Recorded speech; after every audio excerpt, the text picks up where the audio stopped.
आपके बहुत सारे सवाल मुझे मिलते हैं कि हमें सप्लीमेंट सजेस्ट कीजिए। कंसीव करने के लिए कौन से सप्लीमेंट सबसे ज़रूरी हैं? आज मैं मेल फीमेल के टोटल 10 ज़रूरी सप्लीमेंट्स के बारे में बताऊंगी। अगर आप नहीं ले रहे हो तो इनको आपको लेना चाहिए, लेकिन अपनी रिपोर्ट्स के अकॉर्डिंग आप एक बार टेस्ट ज़रूर करवा लीजिए, जिससे कि आपको पता चल जाए कि इनका लेवल आपकी बॉडी में कितना है। आज के वीडियो में हम सप्लीमेंट्स के बारे में बहुत अच्छे से समझने वाले हैं। लेकिन अगर आप फर्टिलिटी ट्रैकिंग करेंगे तो सप्लीमेंट से नहीं, और भी सारे फर्टिलिटी रिचुअल्स आप पैटर्न में फॉलो कर पाएंगे और आपकी फर्टिलिटी नेचुरली बूस्ट हो जाएगी। तो फर्टिलिटी ट्रैकिंग के लिए मेरा साइंटिफिकली डिजाइंड एक टूल है जिसका लिंक डिस्क्रिप्शन में। Get it now and track your fertility.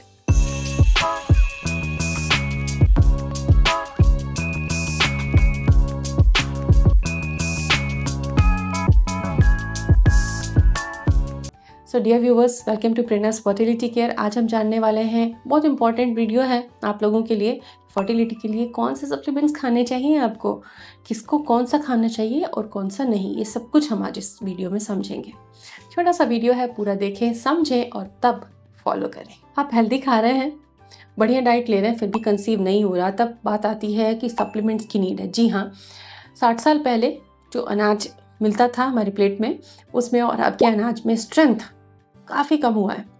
बहुत सारे न्यूट्रिएंट गायब हो गए हैं मिट्टी से। जब मिट्टी में ही नहीं है तो फसलों में कहाँ से आएंगे, और वहाँ फसलों में नहीं है तो हमारी प्लेट में कैसे आएंगे। तो जो क्वालिटी है फूड की, उसमें कमी आई है, ये दुनिया भर के साइंटिस्ट मान रहे हैं। तो हमें भी देखना होगा कि अगर अच्छी डाइट लेने से हमारी फर्टिलिटी नहीं बढ़ रही है, देन कुछ सप्लीमेंट्स लें। याद रखें, सप्लीमेंट्स और दवाओं में फ़र्क होता है। सप्लीमेंट्स आहार की कमियों को दूर करने वाले पोषक तत्व हैं, ये दवाएं नहीं होती हैं। लेकिन कई बार सप्लीमेंट्स के ओवरडोज होने से नुकसान हो जाता है। जैसे आपने घी खूब सारा खा लिया अगर, तो पेट तो खराब होगा, एसिडिटी बढ़ेगी, ब्लोटिंग हो सकती है, बिल्कुल उसी तरह। तो सप्लीमेंट्स के बारे में एक अच्छी बात यह कि आप इसकी जांच करवा सकते हैं। B12 है, विटामिन डी है, आयरन है, इनकी आप जांच करवाइए और न्यूट्रिएंट प्रोफाइल के अकॉर्डिंग आप सप्लीमेंट्स ले सकते हैं। अपने डॉक्टर से, अपने डाइटिशियन से लिखवा सकते हैं। लेकिन सप्लीमेंट्स लेने कौन से चाहिए ये पता हो तब तो टेस्ट करवाएं और इस चीज़ को समझें। तो इस वीडियो को देखें और फिर आगे बढ़ें। मुझे विश्वास है कि ये वीडियो आपको कंसीव करने में बहुत हेल्प करेगा। कंसीव करने के लिए 3 चीज़ें चाहिए: हेल्दी स्पर्म, हेल्दी एग और हेल्दी यूट्रस। ये 3 सबसे बड़ी ज़रूरतें हैं। लेकिन इन तीनों को हेल्दी रखने के लिए कई बार डाइट पर्याप्त नहीं होती है, और अभी मैं देख रही हूँ 70-80% जो पेशेंट्स आते हैं इनफर्टिलिटी के कपल्स, उनको सप्लीमेंट की नीड रहती है। तो कौन से सप्लीमेंट खाने हैं, मेल के कौन से हैं, फीमेल के कौन से हैं, दोनों मैं आपको बताती हूँ। सबसे पहली फीमेल के वे सप्लीमेंट्स के बारे में आपसे जानकारी साझा कर रही हूँ। तो सबसे पहला तो सप्लीमेंट होता है कि जब आप सोचते हैं कि यस, अब बेबी प्लानिंग करते हैं, अब फैमिली को आगे बढ़ाना है, हमें बेबी चाहिए, देन शुरुआत कहाँ से होती है? फॉलिक एसिड लेने से। 400 से 800 mcg आप ले सकते हो। ये प्रेगनेंसी में, शुरुआती जब प्रेगनेंसी होती है उसमें कोई डिफेक्ट ना आ जाए, संरचनात्मक structural abnormalities, neural tube defects इत्यादि से आपके शिशु को बचाता है, स्ट्रक्चरल डिफॉर्मिटीज से बचाता है। तो शुरू जब विचार आता है 3 महीने पहले से आप फॉलिक एसिड लेना शुरू कर सकते हैं। इंडिया में 90% लोगों में विटामिन डी डेफिशिएंसी मिलती है। दूसरा सबसे ज़रूरी सप्लीमेंट है विटामिन डी। लगभग हर प्रेग्नेंट वुमेन को या प्री कॉन्सेप्शन काउंसलिंग में जो भी फीमेल्स आती हैं, कपल्स आते हैं, उनको देना पड़ता है, क्योंकि ये आपके स्ट्रेस को भी कंट्रोल करता है, ये आपकी डिप्रेशन को भी कंट्रोल करता है, स्लीप भी रेगुलेट करता है, क्वालिटी भी बढ़ाता है और लाइफ की क्वालिटी इंप्रूव कर देता है विटामिन डी। अगर विटामिन डी की कमी है तो कैल्शियम एब्जॉर्प्शन नहीं होगा। तो ऐसे में इम्प्लांटेशन इश्यूज आते हैं, क्योंकि इम्प्लांटेशन टाइम कैल्शियम की बहुत नीड होती है बॉडी को, और ओव्यूलेशन में तो डेफिनेटली, क्वालिटी में डेफिनेटली इश्यूज आते हैं।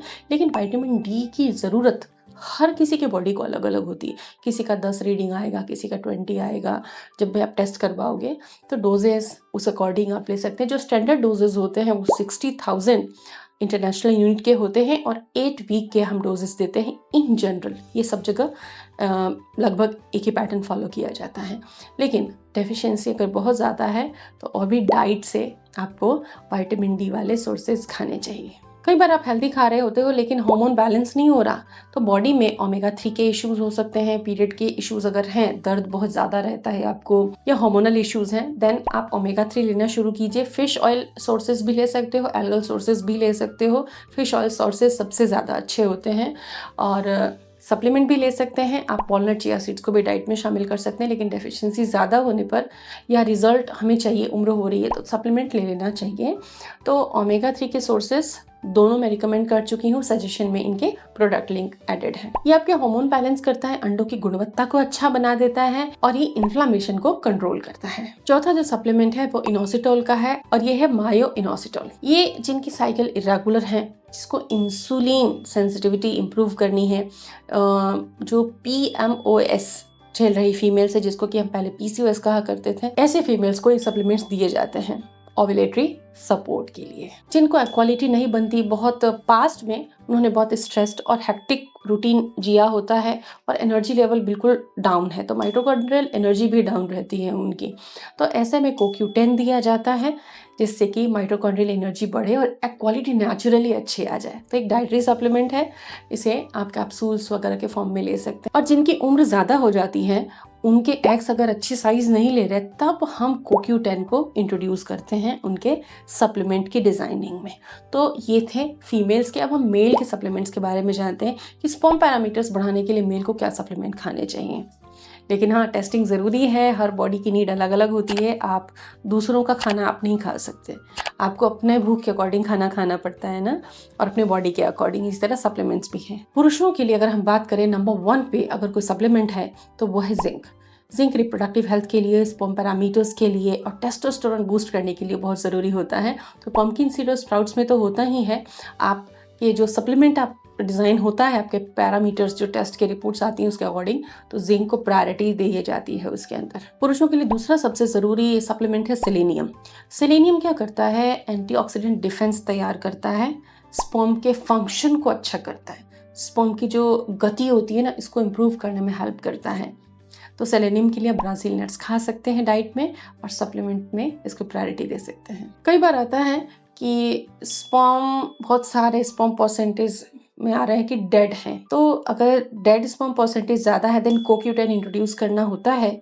ये स्पर्म की एनर्जी को बढ़ाते हैं, स्पर्म मोर्टेलिटी को ठीक करते हैं। पुरुषों के लिए अगला ज़रूरी सप्लीमेंट है ओमेगा 3। ये उनके रिप्रोडक्टिव हेल्थ के लिए बहुत ज़रूरी होता है, और स्पर्म के जो आउटर लेयर होती है उसके लिए बहुत ज़रूरी चीज़ होती है omega 3। Fish oil, algal supplements आप ले सकते हैं। विटामिन डी पुरुषों के लिए भी इक्वली इंपॉर्टेंट है। विटामिन डी ये आपकी स्लीप, आपके हार्मोन बैलेंस, आपको टेस्टोस्टेरोन लेवल, आपके स्पर्म पैरामीटर्स को इंटैक्ट रखता है, बेहतर रखता है। तो विटामिन डी के टेस्ट ज़रूर करवाएं। तो ये थे कुछ सप्लीमेंट्स, लेकिन बिना टेस्ट के आंखें बंद करके इस तरीके से कोई भी सप्लीमेंट नहीं लेना चाहिए। पहले आप जांच कराएं, यही सही रास्ता होगा और यही आपको मैं सलाह भी दूंगी। Thanks for watching, stay tuned.